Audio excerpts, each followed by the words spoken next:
Mahigit 14,000 pamilya ang inilikas dahil po sa malawakang pagbaha sa Quezon City.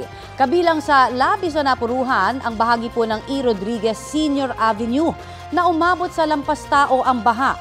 Balitang hatid ni EJ Gomez. Nagmistulang ilog ang kahabaan ng E. Rodriguez Senior Avenue sa Quezon City dahil sa malakas at halos walang tigil na ulan kahapon. Lampas tao ang baha. Lubog ang unang palapag ng mga bahay, kaya ang mga residente mabilisang inilikas. Umabot sa second floor po ma'am yung mga evacuate po natin. So ang bilis po yung pagtaas ng tubig. Yung iba, kinuha na namin sa loob ng bahay nila na halos ang lumalabas na lang ma'am. Yung ulo nila na nakadikit na yung bubungan ng ano nila. Karamihan daw sa mga nirescue ay mga pamilyang nakatira malapit sa ilog na umapaw. Mga bata, buntis, PWD, mga matatanda ma'am na halos yung iba is kailangan ng madala sa ospital. Yung mga ibang nakuha namin ma'am is talagang nasa bubungan na ma'am.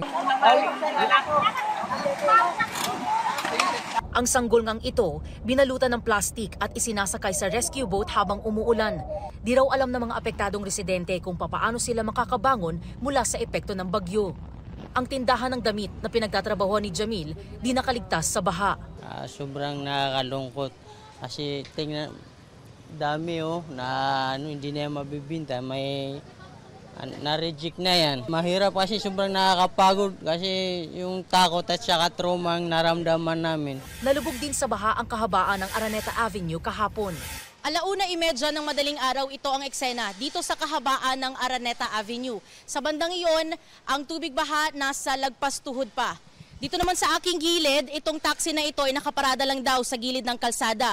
Pero dahil sa malakas at walang tigil na pag-uulan kasabay ng mabilis na pagtaas ng tubig baha, ito na ang posisyon nitong taxi na ito.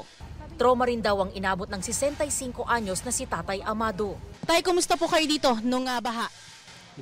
Ngayon ko na po na-experience na ganito katindi pa ng baha rito. Nasira po yung mga gamit namin. Pati yung mga makina, lahat. Pati yung mga damit namin, nabasa. Tapos pumalo pa yung kotse, nasira din yung opisina namin. Hiling ni Tatay Amado, sana raw maabutan sila ng tulong ng gobyerno.